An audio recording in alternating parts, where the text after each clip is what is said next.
A person may say, "This is my problem," when something goes wrong. But the Stoic question is simpler and less comfortable: is it actually yours? Events occur without asking permission. A meeting is delayed. A message receives no reply. A plan fails. These events arrive as facts. They carry no judgment inside them. They contain no insult, no injustice, no personal meaning. Those additions appear later.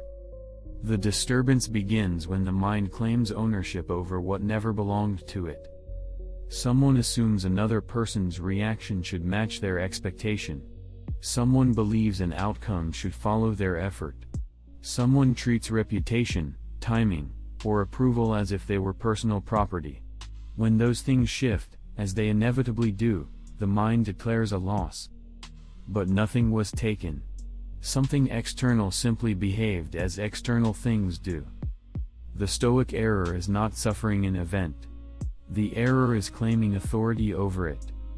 Once that claim is made, frustration becomes inevitable, because the mind now tries to defend territory it never controlled. The correction begins by removing that claim. Observe what your mind does next. Claiming what was never yours, ownership must be defined before effort can be placed correctly. Most frustration appears when this definition is ignored. A person believes something belongs to them simply because it matters to them. But importance does not create authority. Your judgments are yours. Your intentions are yours. Your choices are yours. Your responses are yours. Everything else operates outside that boundary. Another person's opinion does not belong to you. Their agreement does not belong to you. Their tone, approval, or rejection does not belong to you. These remain within their judgment, not yours. Outcomes behave the same way. You may prepare carefully. You may act with skill. You may make a reasonable decision. None of that transfers ownership of the result. The result still belongs to circumstance. This distinction is simple but rarely applied. Consider a common situation. Someone prepares a proposal at work. They research carefully, organize the argument, and present it clearly. After the meeting, the proposal is rejected. The mind immediately says, "My effort was wasted." But the rejection was never within their authority. What belonged to them was preparation, reasoning, and delivery. The decision belonged elsewhere. When ownership is assigned correctly, the conclusion changes. The effort was not wasted because the effort itself was the only part under their command. Now consider another example. A person sends an important message and expects a reply. Hours pass with silence. The mind quickly begins interpreting the delay, disrespect, dismissal, indifference. But the timing of another person's response is not within your authority. Expectation has quietly converted influence into imagined ownership. Expectation is the usual source of this confusion. When the mind expects a specific response from the world, it begins to treat that response as something owed. Once something is treated as owed, it is treated as property. And property invites defense. The mind begins arguing with events, insisting they should behave differently. But the event has already occurred, and the argument does not change it. It only adds resistance. The Stoic correction is not passive acceptance. It is accurate ownership. Your role is to examine your judgments, guide your choices, and direct your actions according to reason. These belong entirely to you. The behavior of other people does not. The timing of events does not. The final outcome does not. When these domains are confused, effort spreads outward into territory where it has no authority. The result is exhaustion without control. Discipline begins by refusing that confusion. This boundary defines where responsibility actually exists, but it does not yet explain how disturbance forms inside the mind. An event reaches the mind before any judgment appears. A colleague speaks sharply. A message arrives with criticism. A plan fails without warning. These arrive first as impressions, raw contact between event and perception. At this stage, nothing has yet been concluded. The disturbance appears later. The mind quickly begins forming an interpretation: this is disrespect, or this should not have happened, or this means something about me. The Stoic analysis separates these stages carefully. First comes the impression. This is automatic. No one chooses the first appearance of a thought. The image or interpretation simply arrives. But the next step is not automatic. The mind may accept the impression as true, or it may pause and examine it. That moment, brief and often unnoticed, is the point of freedom. Stoic philosophy calls this assent. Assent is the mind's agreement with an impression. It is the internal statement: yes, this interpretation is correct. Once that agreement is given, the emotional reaction follows naturally. If the impression is accepted as insult, anger appears. If the impression is accepted as threat, fear appears. If the impression is accepted as injustice, resentment appears. The emotion is not the first cause. The agreement is. Most people assume the event itself produced the reaction. But the sequence shows otherwise. Event, impression, judgment, assent, reaction. The event only begins the process. The mind completes it. Consider a simple example. Someone interrupts you while you are speaking. The interruption occurs. That is the event. Immediately an impression appears: they do not respect me. If the mind accepts this interpretation without examination, irritation follows almost instantly. The reaction feels inevitable. But the inevitability was created by agreement. Another interpretation could exist. The person may have misunderstood the pause in your sentence. They may be distracted. They may believe they are helping the conversation move forward. The event itself does not settle the question. Yet the mind often gives assent so quickly that the judgment feels like fact. Speed hides the mechanism. A similar pattern appears when plans change unexpectedly. A meeting is cancelled, a project stalls, or an opportunity disappears. The mind generates an impression: this ruins everything. If the mind agrees with that conclusion, frustration grows. But the conclusion was added by judgment. The event itself only altered circumstances. The Stoic practice begins by slowing this moment. Not eliminating impressions, because that cannot be done, but examining them before agreement is granted. Between what happens and how you respond, there is a narrow interval. It may last only a few seconds. Sometimes only a single breath. Inside that interval, the mind decides whether the impression deserves belief. Most disturbance occurs because this pause is skipped. When assent is given automatically, the mind hands authority to whatever interpretation arrived first. Discipline begins when the mind delays that agreement and examines what has appeared. Understanding the mechanism clarifies where disturbance originates, but understanding alone does not yet produce discipline. Force is often mistaken for discipline. A person feels anger rising and attempts to suppress it. Another feels fear and attempts to ignore it. Someone notices resentment and tries to push it away.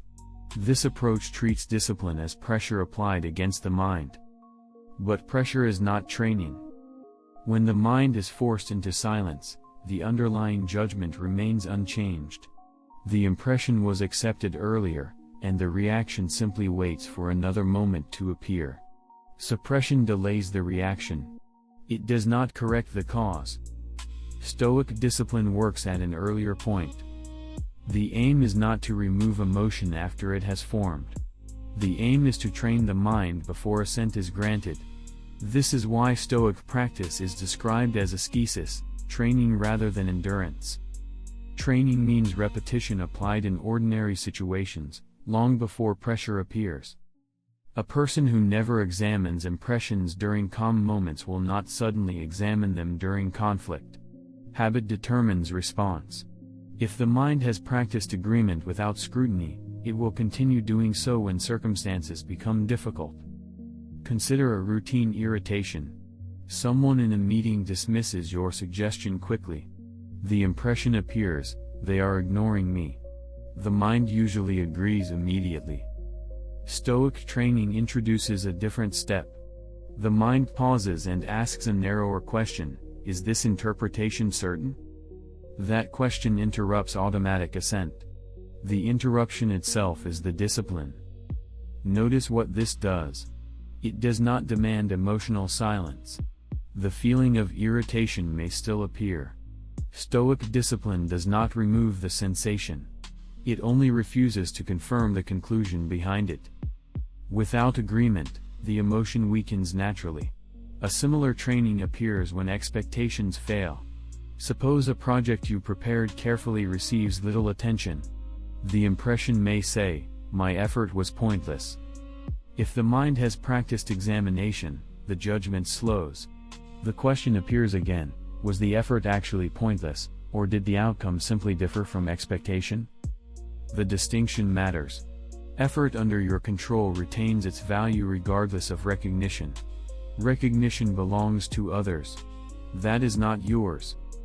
Through repetition, the mind becomes familiar with this pause. Training does not require dramatic circumstances. It develops in minor inconveniences. A delayed response. A changed schedule. A brief misunderstanding. Each moment provides another opportunity to interrupt automatic agreement. Over time, the pause becomes stable.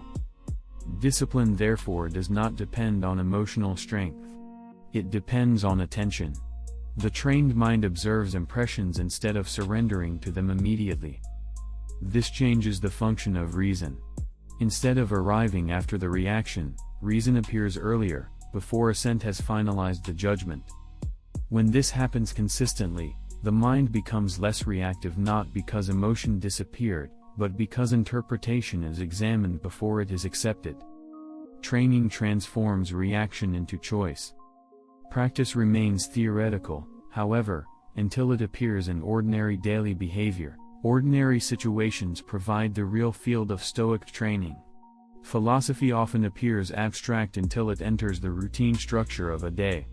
Stoic discipline becomes visible not during extreme moments but during minor interruptions where impressions normally pass unexamined. The first practice is anticipation of impressions. This does not mean expecting disaster or cultivating anxiety. It means recognizing in advance that inconvenience, disagreement, and delay will appear. When these arrive, they should not be treated as violations of how the day was supposed to unfold. Suppose you begin the morning expecting uninterrupted efficiency. A delayed message, a changed instruction, or an unexpected request immediately feels like interference. The disturbance arises from the expectation that events would align perfectly with your plan. Stoic anticipation corrects this assumption before the day begins. You remind yourself that other people will make decisions independently, schedules will shift, and circumstances will change without consultation. When these events occur, they no longer appear as violations. They appear as ordinary conditions of life. The second practice is the deliberate pause before assent. When an impression appears, criticism, delay, disagreement, the mind briefly suspends agreement. One breath is sufficient. The breath is not symbolic, it simply creates a moment in which examination becomes possible. During that moment, the question is simple: does this impression describe reality, or only my interpretation of it? Often the answer is uncertain. That uncertainty is enough to prevent immediate assent. Without assent, the emotional reaction weakens and the mind retains control of its judgment. The third practice occurs at the end of the day. Stoic evening review is not a ritual of guilt or praise. It is a review of judgments. The mind asks where assent was given too quickly and where examination occurred successfully. Suppose you reacted sharply to criticism earlier in the day. The review does not accuse or excuse. It simply identifies the mechanism: an impression was accepted without scrutiny. This observation prepares the mind for the next occurrence. Guilt is unnecessary because guilt itself is another judgment that often goes unexamined. The aim is correction, not self-punishment. Through repetition, these small practices gradually stabilize the pause between impression and agreement. No external condition needs to improve for this training to begin. The practice operates entirely within the domain already under your authority, attention, judgment, and response. When this routine becomes stable, a different kind of freedom becomes visible. Freedom is often imagined as a condition created by external success. People expect freedom to appear when circumstances cooperate, when recognition arrives, or when obstacles disappear. Under that assumption, freedom depends on events behaving favorably. Stoic philosophy rejects that definition. Freedom does not begin when life becomes easier. It begins when authority returns to the correct place. External conditions remain unstable. Other people continue making their own judgments. Outcomes remain uncertain. None of this changes. The difference appears in how the mind relates to these conditions. When the mind stops claiming ownership over what never belonged to it, a form of stability appears. Consider criticism. If another person disapproves of your decision, the event itself does not contain control over your judgment. Their opinion belongs to them. It may contain useful information, or it may not. Either way, the opinion does not dictate your response unless you grant it that authority. The same applies to praise. Approval from others does not increase your control over yourself. It only describes their judgment. Accepting praise as proof of value creates the same dependency that criticism creates in reverse. Both reactions treat external opinion as if it possessed authority over your judgment. Stoic freedom removes that transfer. This does not produce indifference to life. Effort still matters. Decisions still matter.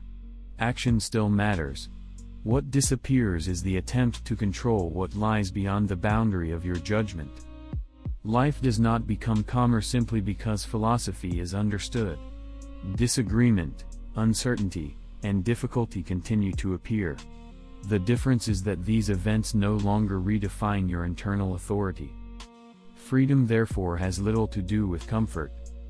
Comfort depends on conditions cooperating with preference. Those conditions change constantly. Freedom depends on something narrower, the consistent use of judgment within the small territory that actually belongs to you. This territory is stable even when circumstances are not. When an impression appears, the mind examines it. When a judgment forms, the mind evaluates it. When a decision is required, the mind acts according to reason rather than reaction. This process does not eliminate difficulty. It eliminates confusion about where authority exists. External events continue moving according to their own causes. They were never yours. Your judgments remain under your command. Those remain yours. Nothing outside that boundary needs to change for this freedom to exist. The principle is complete. Nothing here requires complexity. The Stoic correction begins with a simple distinction that many people ignore.